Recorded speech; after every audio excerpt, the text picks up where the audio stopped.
So I'll make one other video. I'll probably make a few on the Kanye West phenomena because I find it really interesting and entertaining. My wife and I have been having a mini revival with the album. I got to tell you, the album's really pretty solidly good.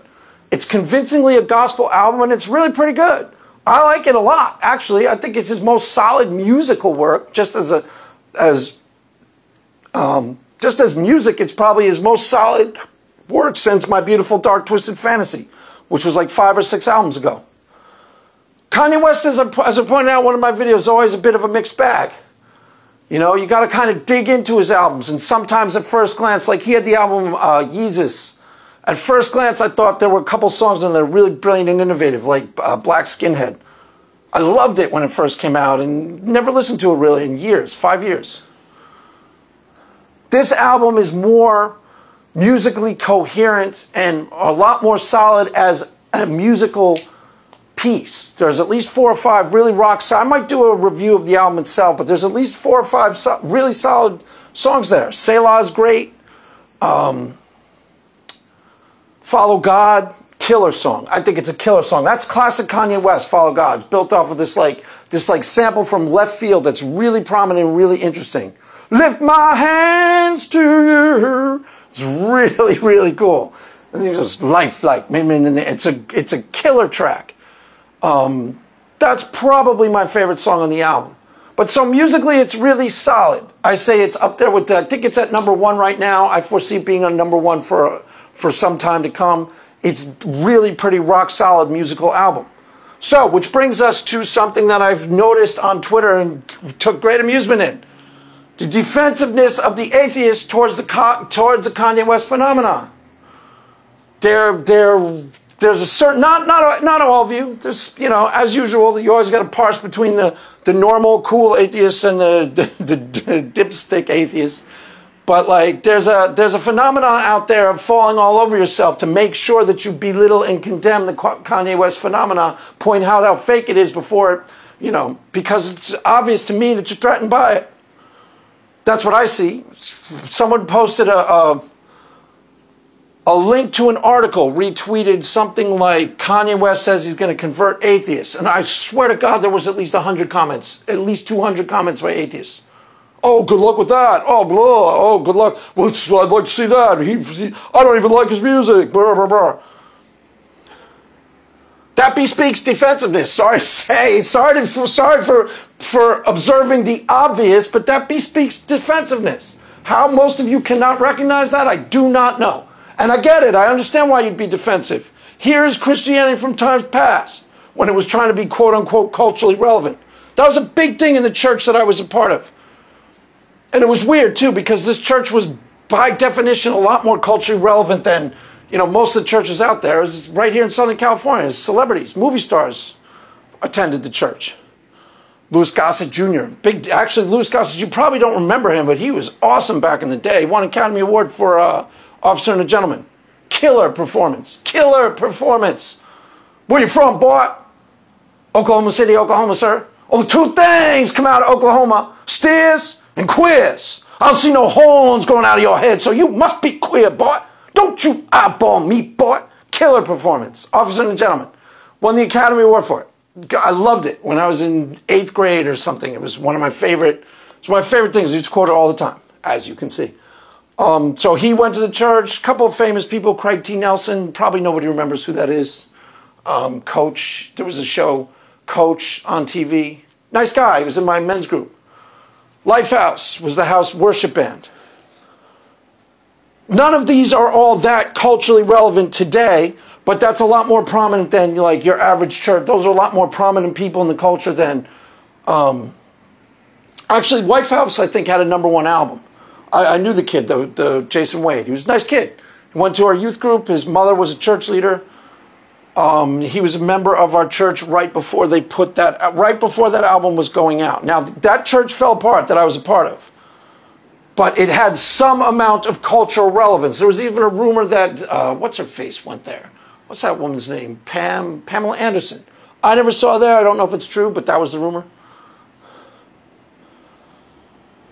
So, where am I going with this? I'm not saying that all of that is really all that groundbreakingly important and culturally relevant, but that is more culturally relevant than, say, you know, your average church in like Tulsa, Oklahoma or whatever. And in that particular church, there was a lot of self-consciousness about that I want to be relevant. Everyone was like really, really super lame about it. I want to be relevant. I want to be, you know, like, I mean, and it was somewhat embarrassing.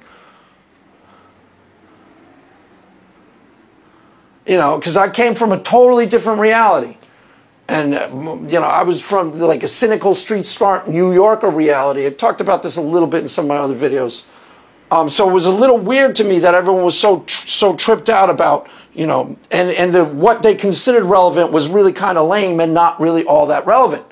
Which brings us to Kanye West. Now, why I started thinking about this, somebody mentioned the other night, I was at dinner, and somebody said Greg Laurie, who's like this, kind of the exact idea of my church. He was kind of the church I was a part of. He's kind of young, and he does a youth ministry, and he's kind of trying to be relevant, quote unquote relevant, in ways that are a little bit self-conscious and a little bit embarrassing. Like I remember listening to some of his, I'm not dissing him, I'm just saying it's a little bit embarrassing. I respect it, I think it's the right thing to do, sort of. It's certainly better than being like, you know, having all religious spirits about it and being really super religious about. But I remember listening to some of his sermons, and he would name drop someone like Pink to try and be quote unquote relevant. You know, Pink. Like, you know, it's a little too obvious for the most part when pastors do this. Which brings us to Kanye West and why you should honestly be defensive. If you're an atheist and you're paying attention to the real impact of how culture plays out in the real world, you should be defensive that Kanye West is a Christian. Why? Because it's groundbreakingly important. Kanye West is no joke, one of the 4 or 5 top most prominent and talented rappers in the history of rap, honestly. Ask any real fan of rap music and they will give you 5 to 10 of the best rappers of all time, the most important rappers, and Kanye West would be on that short list for sure. Jay-Z, Kanye West, Dr. Dre, maybe NWA, maybe Public Enemy, maybe who's the Wu-Tang Clan, kind of maybe Eminem, who am I leaving out? Tupac, and Run DMC. Am I leaving anybody out? There's a new band, Run the Jewels. That's probably my own thing. Maybe Kendrick Lamar. Like J. Cole. No, that's a little too esoteric. I don't know. That would be a short list of what most people who are really into rap would tell you are the most prominent, the best rappers of all time. So Kanye West would be on that list. That's a far cry from like name-dropping Pink. That's a far cry even from Lifehouse. I remember I was really impressed that Lifehouse was at my church and I played it for my cousin and he was so like, oh God, this sounds like, you know, he was so dismissive of the musically. I thought they were pretty good. He was like, this is like, you know, he compared it to any one of these generic bands. Any one of these generic rock bands, and it was a fair comparison, sure. They weren't great by any stretch of the imagination. I just thought it was cool that they were part of my church, you know. But that's how things are in California. You get a little taste of celebrity. But even that little taste of celebrity is corrosive because part of the reason that church fell apart, there were 2 main things going on with that church that were anti-spiritual in nature. And if you're a Christian, you can think of it as attacks from the enemy. 1, everyone was really super self-conscious about being quote-unquote relative in a way that was really, really not good, not healthy. You know, I came from an environment where tragically hip, where people lived, eat, and breathed, slept hip. East Village, New York City type hipster people. You know, you ever see the show Kids? I used to hang out with people like that. That show is actually really true to life, by the way. It was about, you know, the Brooklyn hipsters. I hung out with people like that. That's exactly what they were like. That show nailed it. I hung out with people like that for a decade, 15 years before I became a Christian. And if that way of life were the way, truth, and the life, I would have stayed there. I was in church for a different reason. Not to be hip per se, not to be relevant per se. That's not what the church is actually offering. So to be self-conscious about it and be really, really triggered out about that is kind of self-defeating and pointless. Ain't nobody upon nobody going to a church because it's quote-unquote cool, ever. Even Kanye's services. Actually, that's not true with Kanye. There's a couple people there just for the music. I heard there was a thing I saw on TV where they were showing his Sunday services. There are a couple people there just for the music. So it's not true of Kanye. But that's why you should be defensive if you are an atheist. If you're an atheist in good standing, I guarantee you probably posted, probably on my Twitter feed no less.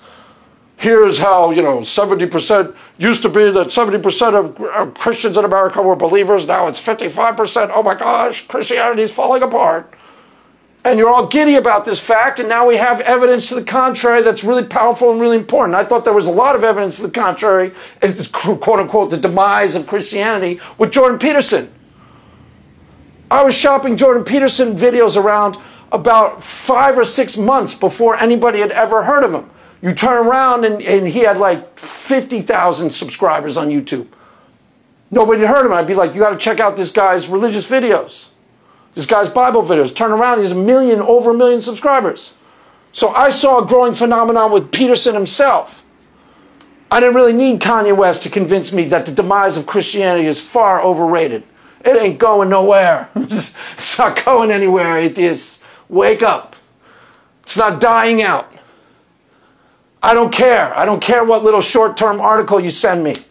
There's a lot of evidence to the contrary right in our very life. Kanye West is evidence to the contrary of the quote-unquote demise of Christianity. There are very few cultural figures at this present day and age that are more prominent than Kanye West. Honestly. That's a cornerstone type figure in the culture at large. Mainstream Americana type figure. Like I said, he's one of the at least top 10 best rappers. And that's the truth. If you're a fan of rap, listen to his music. A lot of solidly good rap music on his album. And then the stuff he did with Jay-Z, he was a producer of Jay-Z. That's where he was first claimed to fame. And most of the early Jay-Z records, he had a big hand in, and some of that stuff is great. Great. Musically great. That's some of the best rap ever made. And I think that Kanye West's influence can be heard in a lot of those songs. I pointed this out in the last video. Check out Ain't No Love off the Blue album. Killer song. Pretty sure that's Kanye West. Why that's so good. Signature Kanye West. But anyways, losing track of the narrative. You should be defensive, atheists. If you're one of those atheists who's all giddy over the demise of Christianity, not one of these sensible atheists who thinks the demise of Christianity would be actually troubling for society at large, go live in Europe. Christianity is almost over there, but you'll see that that's not going to bring tidings of great joy and peace. That's a troubling path for European culture. In America, there's the beginnings of revival. There really is. Jordan Peterson was the beginning of the beginning, and Kanye West is another example of it. So if you're one of these people who is, looking to happily dance on the grave of Christianity, you should be defensive that Kanye West has become a Christian. Because that looks to me like a legitimate spiritual conversion. That looks to me like the real deal. Like almost exactly what happened to me.